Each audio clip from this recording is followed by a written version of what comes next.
اچھا، ہم کہتے ہیں نا کہ ہمارے لیے ماحول سازگار نہیں ہے، ملک میں مسئلے ہیں، ہمارا اسکول ایسا ہے، ہمارے ٹیچرز ایسے ہیں، اس وجہ سے ہم آگے نہیں جا پا رہے. دس از رانگ. ایک چھوٹی سی کامیابی کی کہانی. السلام علیکم ویورز، ایک نئے ویڈیو کے ساتھ آپ کے سامنے حاضر.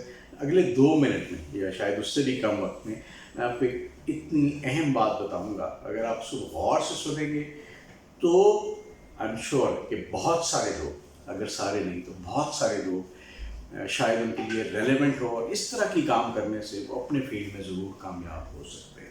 ایک چھوٹی سی کامیابی کی کہانی. عبدالستار ایدھی. اچھا، ہم کہتے ہیں نا کہ ہمارے لیے ماحول سازگار نہیں ہے، ملک میں مسئلے ہیں، ہمارا اسکول ایسا ہے، ہمارے ٹیچرز ایسے ہیں، اس وجہ سے ہم آگے نہیں جا پا رہے. دس از رانگ. اس کی وجہ یہ ہے کہ عبدالستار ایدھی ہمارے ملک کا ایک ایسا نام جس نے بین الاقوامی شہرت پائی. میں ان سے ذاتی طور پہ بھی ایک میرا ایکسپیرینس ہے وہ بھی شیئر کرتا ہوں، اور اس کے ساتھ یہ بتاتا ہوں کہ وہ کہاں رہتے تھے. کراچی میں. کراچی وہ شہر تھا ان دنوں میں، اگر آپ اپنے بڑوں سے پوچھیں، جس میں روز کوئی نہ کوئی امن و امان کے مسائل ہوتے تھے، لڑائی جھگڑے، فساد، بڑے مشکل حالات سے گزرا. لیکن اس کے باوجود عبدالستار ایدھی کراچی میں رہتے ہوئے دنیا کا سب سے بڑا ایئر ایمبولنس نیٹ ورک بنا چکے. دنیا کا.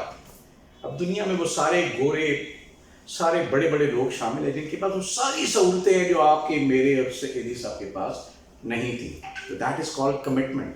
ایدھی صاحب کی مثال میں دوں کہ ان سعودی عربیہ ہمارے ایک ایمبیسڈر تھے، ان کے گھر میں وہ آئے تھے، اور اتفاق کی بات ہے کہ وہ اپنی جو قمیض تھی نا، اس میں ایک چھید تھا، اس کو وہ سی رہے تھے. تو مسز ایمبیسڈر جو ہماری بھابھی بہن ہیں، انہوں نے ان سے کہا جی کہ آپ اسے چھوڑ دیں، میں آپ کو یہ پر کر دیتی ہوں. ایدھی صاحب نے کہا نہیں، وہ میں کر لوں. انہوں نے خود اس کو سیا، اور آپ یقین کریں کہ نیکسٹ ڈے وہ ایک برادر ہمسایہ ملک میں جہاں اس وقت امن و امان کا مسئلہ تھا، وہ اپنے ہاتھوں میں ان کے ڈالر سے بھرے تھیلے تھے جو وہاں کیمپس میں تقسیم کرنے گئے تھے. تو یہ وہ ایک مثال ہے اس کامیاب انسان کی جس نے اپنا کام اپنے ہاتھ سے کیا. اس نے اپنی ذمہ داری آؤٹ سورس نہیں کی.